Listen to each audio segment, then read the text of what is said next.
Meus irmãos, graça, paz e misericórdia da parte de Deus e do Senhor Jesus Cristo sejam com todos vocês, sobre todos nós. Nós mais uma vez estamos reunidos para o nosso culto doutrinário no lar. E nestas ocasiões nós estamos encaminhando aqueles estudos que tenho denominado a harmonia dos evangelhos, que são nada mais que uma tentativa de leitura sincronizada dos 4 evangelhos canônicos, Mateus, Marcos, Lucas e João, para, a partir desta leitura, tentarmos entender o passo a passo da vida de Jesus. É uma espécie de comentário harmônico dos evangelhos. E eu me recordo de já haver deixado os meus irmãos cientes de que uma deliberada oposição por parte dos líderes religiosos judeus causaram em Jesus uma reação no sentido da mudança de forma do seu ensino, porque a partir daquele momento Jesus passou a ensinar por parábolas, dando às parábolas uma nova conotação para, por elas, revelar o significado dos seus ditos, do seu ensino, somente ao círculo mais reservado dos seus discípulos. Nós já deixamos os irmãos com esta informação nos momentos anteriores. Foi nesse contexto que nós iniciamos a leitura das parábolas do semeador, o que fizemos no penúltimo encontro, e em seguida também revisitamos as parábolas da semente, da candeia e do joio, parábolas lidas no estudo anterior, na última quinta-feira. Hoje, nós vamos voltar os nossos olhos às parábolas do grão de mostarda, do fermento, do tesouro escondido, da pérola de grande valor, da rede e do pai de família. E é por isso que eu peço aos meus irmãos que abram a palavra de Deus no Evangelho de Mateus, capítulo 13. Evangelho de Mateus, capítulo 13, o nosso texto está a partir do versículo 31, Mateus, capítulo 13, versículo 31, e os seguintes, com alguns intervalos, nós vamos fazer uma leitura até o versículo 52 e quero que você me acompanhe nesses breves comentários que faremos a partir de agora. Mas antes, com a Bíblia aberta em Mateus capítulo 13, nós vamos ter um momento de oração e peço a você que curve a sua fronte e feche os seus olhos e oremos juntos ao nosso Deus. Senhor, nós estamos muito gratos a Ti por esse momento. É verdade que existe uma dor, existe um estado de anormalidade, mas a Tua graça não se aparta de nós e nos dá a oportunidade de, em nosso lar, buscarmos a Ti e disponibilizarmos conhecimento de Deus dentro de casa. Ajuda-nos, Senhor, a Te servir nesta hora, para o louvor da Tua glória. Nós oramos em nome de Jesus. Amém e amém. Meus irmãos, comecemos hoje pelas parábolas gêmeas do grão de mostarda e do fermento. Essas parábolas, se você não quiser chamá-las de gêmeas, pelo menos as chame de irmãs e irmãs muito próximas. Porque pela parábola do grão de mostarda, o reino dos céus é comparado a um grão de mostarda, a menor de todas as sementes, mas que quando crescida se torna maior que as hortaliças, a ponto das aves virem aninhar-se em seus ramos, segundo Mateus, e sob a sua sombra, segundo Marcos capítulo 4, versículo 32, o texto paralelo. Embora haja sementes menores, como a da orquídea, por exemplo, a semente da mostarda era, segundo o conhecimento dos ouvintes de Jesus, a menor, e por isso simbólica de algo diminuto, de algo pequeno. Esta ideia da semente do grão de mostarda como simbólico de algo pequeno aparece em outros lugares. Por exemplo, em Mateus capítulo 17, versículo 20, você pode encontrar o seguinte, Pois em verdade vos digo que se tiverdes fé como um grão de mostarda, direis a este monte, passa daqui para acolá, e ele passará, nada vos será impossível. Então perceba que a ideia de algo diminuto, como a menor expressão de fé possível, desde que verdadeira, toma por base a semente do grão de mostarda. Toma emprestada esta ideia proverbial que circunda a semente do grão de mostarda.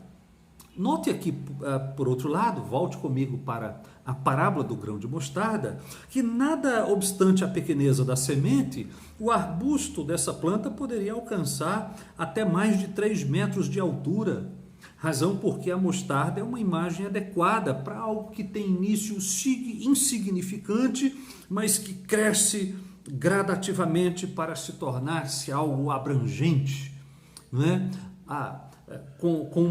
Algo com uma ubiquidade excepcional, de presença marcante e universal.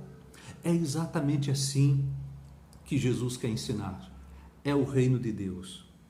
Ele começou sua manifestação de modo obscuro, mas na consumação dos séculos alcançará seu apogeu em plena glória. Vocês podem imaginar como é que a manifestação do reino de Deus teve início? Você se lembra disso? Jesus recrutando alguns pescadores da Galileia, algumas pessoas próximas para dar início à pregação do Evangelho. Você, meu irmão, minha irmã, vocês se recordam de que havia uma igreja pequena, uma pequena assembleia de 120 pessoas em Jerusalém, na ocasião em que o Espírito Santo veio com poder sobre a igreja.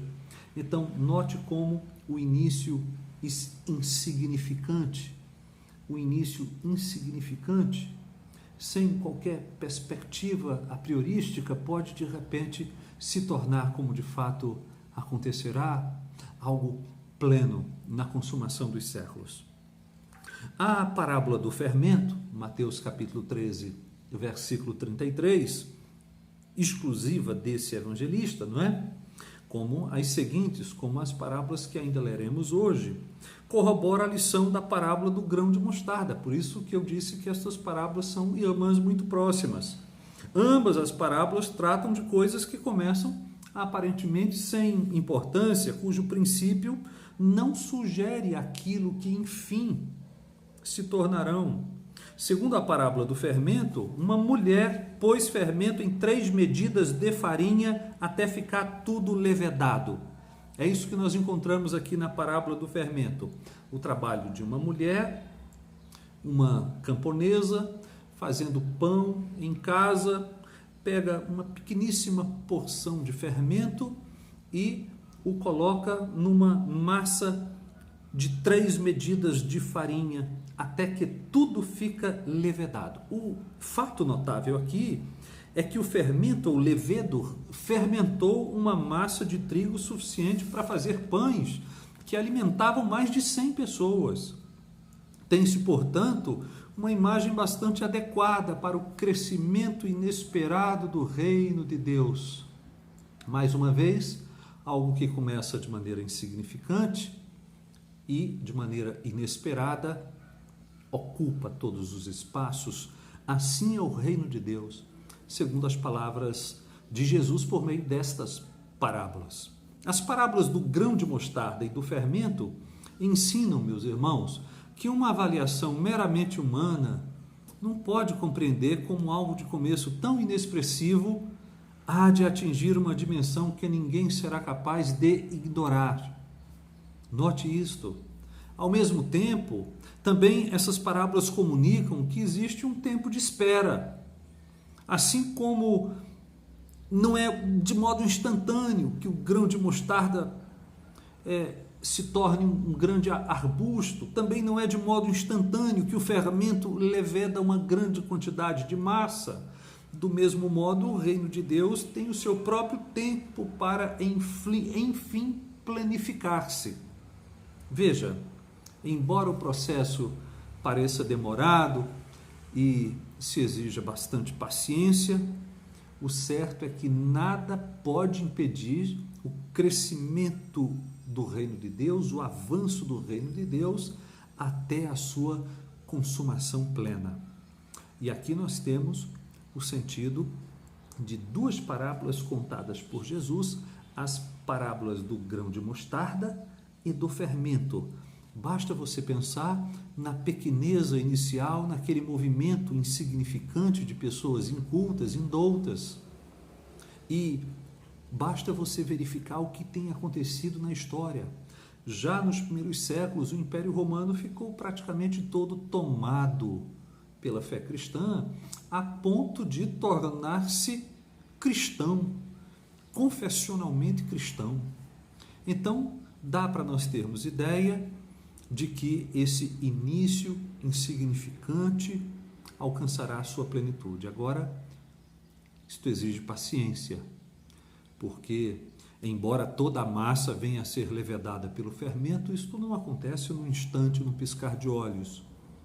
Embora a pequena semente da mostarda se torne um arbusto de 3 metros de altura, pelo menos é uma possibilidade, isso também não acontece de imediato, a necessidade de ter paciência. Agora, nós temos na sequência, a partir do versículo 44, mais duas parábolas gêmeas, e eu estou me referindo às parábolas do tesouro escondido e da pérola de grande valor. As parábolas do tesouro escondido e da pérola de grande valor, eu disse, são gêmeas. Elas pretendem comunicar basicamente a mesma verdade. Conforme a parábola do tesouro escondido, lá no versículo 44 de Mateus capítulo 13, um homem achou em um campo onde trabalhava um grande tesouro. O cenário é o de um tesouro escondido por alguém que o queria salvo de ladrões. Mas havia alguém trabalhando por lá.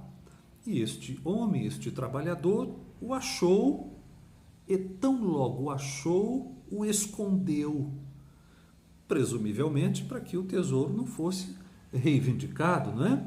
E a fim de conseguir aquele campo, porque naquele campo estava escondido o grande tesouro, ele se desfez de tudo quanto possuía. Ele vendeu todas as coisas, não é? Para fim de, por favor, note isso, para que ele pudesse adquirir o campo no qual estava o tesouro escondido, mas de maneira legítima. A nota aqui do nosso texto é, sem dúvida, de alegria transbordante e também de disposição de se desfazer de tudo mais para se adquirir o campo. O texto diz que o homem vende tudo que tem e compra aquele campo. Veja como Jesus transforma um enredo bastante simples, de conhecimento popular, não é? Em uma lição a respeito de quão recompensador é perder tudo para se adquirir o maior tesouro da face da terra. É isso que está em jogo aqui. A parábola da pérola de grande valor, versículos 45 e 46, fala de um negociante de boas pérolas. Ele é um especialista na área, não é? Um homem que procura as melhores pérolas e, possivelmente, para negociá-las. Mas, finalmente, ele achou a pérola de grande valor. Sua reação foi muito parecida com a reação do homem que achou o tesouro escondido. Ele vende tudo o que possui e a compra, diz o texto. Naquela época, as imagens assim de mergulhadores buscando pérolas no Mar Vermelho eram conhecidas na época e dos ouvintes de Jesus, e algumas dessas pérolas poderiam equivaler hoje a um valor de milhões de dólares, para que os irmãos tenham uma ideia. Esse negociante de boas pérolas achou a pérola. Perante esta pérola que ele achou, todas as demais, de repente, perderam valor, por mais valiosas que uma vez já lhes tenha parecido. A diferença entre as parábolas, meus irmãos, eu estou me referindo às parábolas do tesouro escondido e da pérola de grande valor, é que na primeira o tesouro foi encontrado por um homem que não o procurava. Mas na pérola de grande valor, a pérola foi sim encontrada, mas encontrada por alguém que a buscava diligentemente. E eu penso que talvez estas parábolas digam respeito aos modos diferentes, como todos nós encontramos o reino de Deus, e esses modos acabam sendo divididos em dois, basicamente, né? Porque de um lado nós temos aquelas conversões a Cristo que resultam de um processo de busca, de um processo de pesquisa. E, por outro lado, nós temos aquelas conversões a Cristo que resultam daquilo que nós chamaríamos, segundo a nossa própria observação, de encontro fortuito, digamos assim. Pessoas se convertem e conhecem a Cristo e têm a Cristo como o ser mais valioso da sua vida, ainda que não o tivessem procurando, ainda que não tivessem querendo esse encontro com um ser tão essencial quanto o Senhor Jesus para a nossa alma. Agora, por outro lado, sim, o Senhor também se deixa encontrar por aqueles que o buscam com diligência, que pesquisam, que se debruçam sobre a palavra de Deus, que comparam as religiões do mundo, que experimentam às vezes diversas religiões. Então, talvez as conversões aqui de Agostinho e de Lutero ilustrem e o destaque da diferença entre essas parábolas, né? Alguns, como Agostinho, encontram a alegria da supremacia de Deus no coração sem terem buscado, mas outros não. Outros são como Lutero, que encontram esta mesma beleza de Cristo e que se regozijam no Senhor Jesus, mas depois de um longo processo de busca e de pesquisa e de envolvimento pessoal no processo de busca, não é? Agora, ambas as parábolas comunicam basicamente a mesma coisa. Primeiro, que há algo no reino dos céus que torna qualquer sacrifício para obtê-lo pequeno. Meus irmãos, pensem comigo sobre o que é valioso demais, que não compense ser deixado para trás para se obter a Jesus Cristo. Pense desta maneira. Então, qual é o significado para nós dessa parábola? O que ela comunica de primeira mão? O reino de Deus é muito valioso. E ele é tão valioso que qualquer sacrifício para obtê-lo é pequeno. Além disso, em segundo lugar, essas parábolas também comunicam que no reino de Deus há algo de tão importante que nenhum apego terreno pode constituir-se em obstáculo entre nós e o reino. Se tem algum obstáculo entre nós e o reino, nós precisamos nos desfazer, porque o que nós precisamos mesmo é adquirir o campo onde o grande tesouro está escondido, ou nos desfazer das pérolas a fim de que adquiramos a pérola de grande valor. E por fim, no reino de Deus há algo de tão importante, de tão fundamental, que a única reação adequada a ele e à oferta dele é uma reação que seja assim radical, assim extravagante e assim alegre. Eu diria para os meus irmãos que o grande comentário dessas parábolas de Jesus estão em Filipenses capítulo 3, a partir do versículo 3. O apóstolo escreveu assim, Filipenses capítulo 3, a partir do versículo 3, diz assim o texto da Sagrada Escritura: acautelai-vos dos cães, acautelai-vos dos maus obreiros, acautelai-vos da falsa circuncisão. A partir do versículo 3 é muito importante, porque nós é que somos a circuncisão, nós que adoramos a Deus no Espírito e nos gloriamos em Cristo Jesus e não confiamos na carne. Note comigo agora a partir do versículo 4. bem que eu poderia confiar também na carne. Se qualquer outro pensa que pode confiar na carne, eu ainda mais. Circuncidado ao 8º dia, da linhagem de Israel, da tribo de Benjamim, hebreu de hebreus, quanto à lei fariseu. Paulo continuou dizendo, quanto ao zelo perseguidor da igreja, quanto à justiça que há na lei, irrepreensível, mas o que para mim era lucro, isto considerei perda por causa de Cristo. Sim, ele disse, deveras considero tudo como perda por causa da sublimidade do conhecimento de Cristo Jesus, meu Senhor, por amor do qual perdi todas as coisas e as considero como refúgio para ganhar a Cristo. E se achado nele, não tendo justiça própria que procede de lei, senão a que é mediante a fé em Cristo, a justiça que procede de Deus baseada na fé, para o conhecer e o poder da sua ressurreição e a comunhão dos seus sofrimentos, conformando-me com ele na sua morte, para, de algum modo, alcançar a ressurreição dentre os mortos.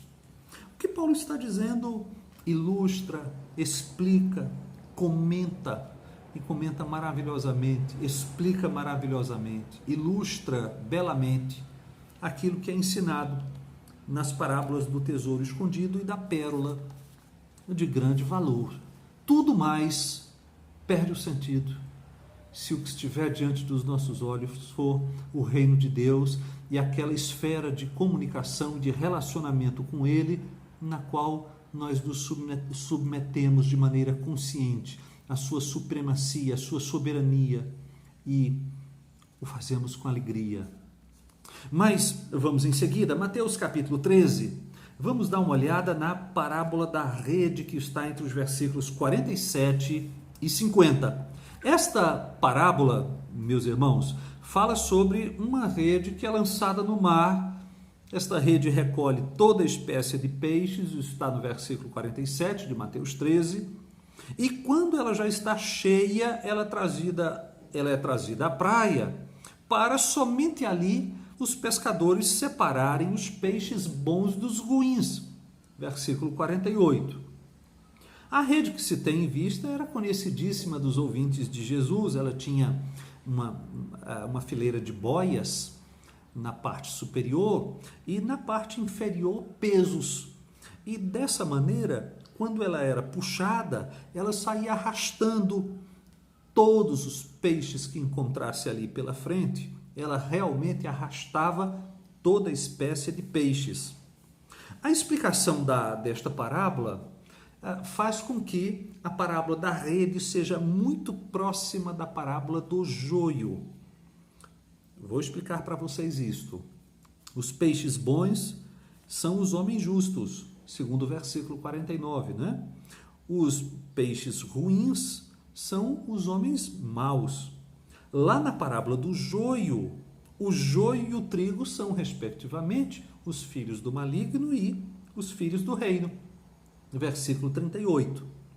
Os pescadores da parábola da rede são os anjos, segundo o versículo 49.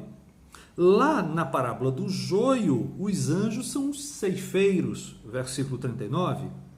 A separação dos maus dentre os bons ocorrerá em ambas as parábolas somente na consumação dos séculos, porque lá no joio também se diz que esse é o momento da ceifa. Os filhos do maligno serão separados dos filhos do reino na consumação dos séculos, versículos 39 e 40. E nesse momento, na consumação dos séculos, os maus serão lançados na condenação eterna. E em ambas as parábolas, versículo 50 e versículo 42, esse destino eterno daqueles que serão condenados é dito em termos de fornalha acesa e de choro e ranger de dentes. Essas parábolas, portanto, são muito semelhantes, e é por isso que nesta hora eu já remeto aos meus irmãos aquelas pequenas explicações que dei a respeito da parábola do joio. E nós vamos em frente, nós ainda temos a parábola do pai de família, dos versículos 51 e 52 de Mateus capítulo 13. Veja aqui, lá no versículo 51, Jesus pergunta aos discípulos se eles entenderam todas estas coisas. Entendestes todas estas coisas? E eu sugiro aos meus irmãos que talvez aqui tenhamos mais uma cena de uma conversa privada com os discípulos, quando Jesus já estava em casa, conforme o versículo 36 de Mateus capítulo 13. Nesse momento, quando Jesus já estava em casa com os discípulos, nós sugerimos, acontece a explicação da parábola da rede, que eu acredito que foi dita, eu repito, acredito que foi explicada, contada, e nesse ambiente mais familiar, mais particular de Jesus com os discípulos, e nesse momento privado, Jesus acrescentou também a parábola do pai de família. Então, olha como é que eu tenho entendido e faço esta sugestão para os meus irmãos. Eu imagino que a parábola da rede foi contada de maneira pública, exatamente como a parábola do joio. Ocorre que, posteriormente, Jesus já em casa com os discípulos perguntaram a Jesus o significado da parábola do joio. Eu acredito que Jesus explicou a parábola do joio e explicou a parábola da rede. Nesse momento, Jesus também acrescentou a parábola do pai de família, por conta da relação, entendo eu, com o contexto. Veja que a resposta dos discípulos à pergunta de Jesus foi sim. O versículo 51 de Mateus 13 diz assim, entendestes todas estas coisas? Responderam-lhe, sim. Essa resposta afirmativa dos discípulos já vem confirmando que a forma do ensino por parábolas não significava a sonegação das verdades preciosas do reino de Deus para os discípulos. A mudança na conotação e no uso das parábolas não significava prejuízo para os discípulos, tanto que eles entenderam todas aquelas coisas, e pelo contrário, não é? Segundo Mateus capítulo 13, no versículo 11, é dado conhecer a vós, aos discípulos, os mistérios do reino dos céus. Olha o que está também na mesma passagem, ao que tem se lhe dará mais e terá em abundância. E lá no versículo 16 do mesmo capítulo, bem-aventurados, porém, os vossos olhos, porque veem, os vossos ouvidos, porque ouvem. É como se Jesus estivesse dizendo nesse momento, vocês entenderam todas as coisas que ensinei? Sim, Senhor, entendemos. Vocês estão vendo que eu estou instruindo vocês? Sim, Senhor, estamos. Estão percebendo que a mudança de forma, que a nova conotação pelo ensino das parábolas não causou a vocês nenhum tipo de prejuízo? Sim, Senhor, nós estamos. Então, nesse momento, a última parábola da sessão é acrescentada. Versículo 52, eu vou ler para os meus irmãos. Então lhes disse, por isso, todo escriba versado no reino dos céus é semelhante a um pai de família que tira do seu depósito coisas novas e velhas. Percebam que por esta parábola, um escriba versado no reino dos céus é comparado a um pai de família que tira do seu depósito coisas novas e velhas, é o teor do versículo 52. O cenário aqui, meus irmãos, é o de um pai de família pagando aos seus servos e com aquilo que ele retira de um cofre dentro da sua casa que guardava moedas velhas e novas, digamos assim. Esta parábola, ela ensina aos discípulos de Jesus que aquele cabedal de conhecimento com o qual Jesus estava lhes abastecendo e que realmente os tornava ricos, que essa riqueza não poderia permanecer guardada. Não era uma riqueza para ser guardada, para ficar somente com eles. É como se Jesus estivesse dizendo, vejam, é a sua responsabilidade abrir a despensa, essa mesma despensa que eu estou enchendo, que eu estou abastecendo. É de vossa responsabilidade tomar da despensa e repartir esse caminho da vida abundante com Deus, da vida consciente sob a supremacia de Deus, com outras pessoas. Eu não estou instruindo vocês para vocês ficarem com esta reserva de sabedoria somente para o próprio uso. Por que não? Porque eu estou fazendo escribas versados no reino de Deus. E escribas versados no reino de Deus são como um pai de família que abre o seu cofre na hora de pagar os servos e que retira do cofre moedas velhas e novas. Pois bem, dentre o ensino que os discípulos deveriam transmitir a outros, constavam estas tais coisas novas e velhas. Imaginamos nós que coisas novas digam respeito ao ensino de Jesus, aqueles mistérios ou verdades a respeito do reino de Deus que estavam sendo reveladas naquele momento, inclusive através das parábolas que Jesus contou naquele dia. As coisas novas são as antigas verdades já conhecidas, não é? Porque manifestamente declaradas já no Antigo Testamento, portanto, coisas novas e coisas velhas refletem a unidade das Escrituras.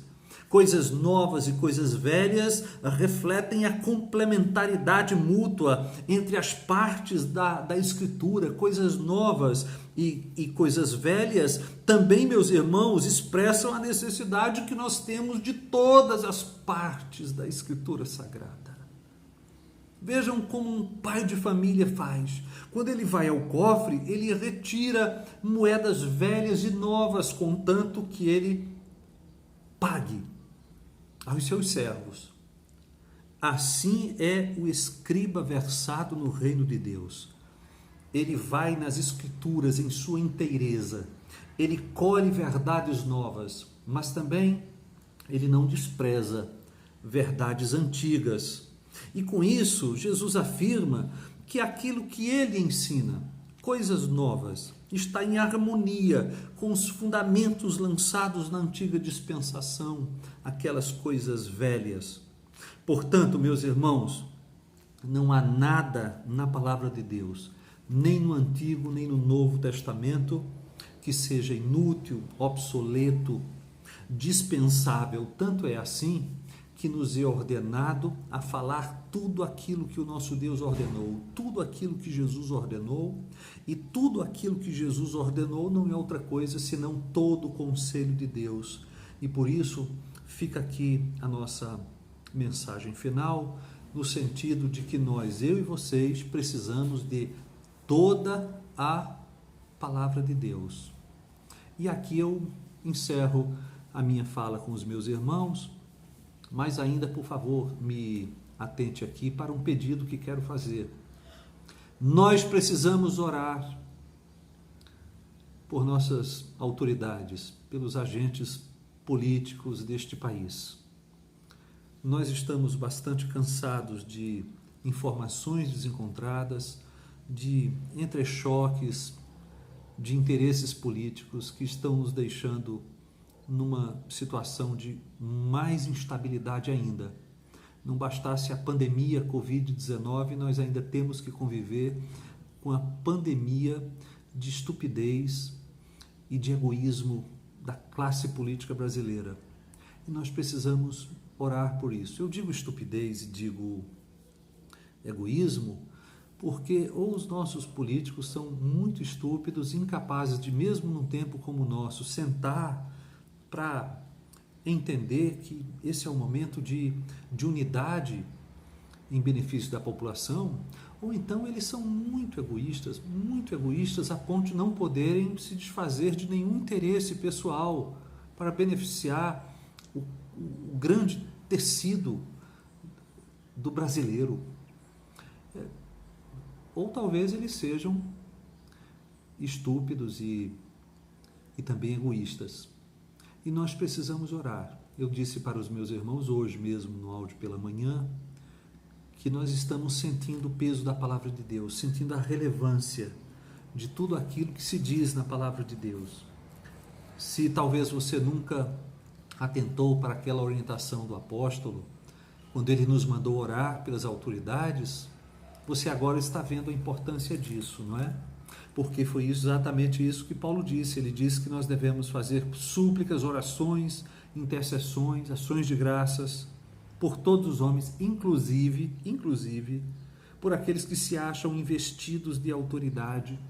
Para que mesmo, Paulo, ele disse, para que vivamos vida tranquila e mansa, com toda piedade e respeito. Vejam que se as nossas autoridades não forem devidamente controladas pelo Deus que controla todas as coisas, nós podemos ter até o exercício da nossa piedade turbado. Então, por favor, me atendam nesse ponto. Nesse momento, então logo vocês desligarem aí o vídeo, se dediquem à oração, mas não se esqueçam de orar, não se esqueçam de orar pelas nossas autoridades. Um grande abraço a todos os meus irmãos. Nós vamos orar nesse momento, terminando este momento, né? Terminando esta parte do nosso culto. Senhor, nós te buscamos nesta hora e te suplicamos que tu nos mantenhas concentrados, firmados no caminho, e que nada nos demova, nada, Senhor, nos demova, nada obscureça a nossa visão quanto ao reino de Deus. Nós sabemos, nós os crentes sabemos, que pelo reino de Deus, pelo relacionamento salvador com o nosso Deus, que é o nosso Pai em Jesus Cristo, nada pode se tornar maior. Tudo perde o sentido, tudo perde o seu valor. Muito obrigado por isso. Nós oramos em nome de Jesus Cristo. Amém. Meus queridos irmãos, um grande abraço para todos vocês.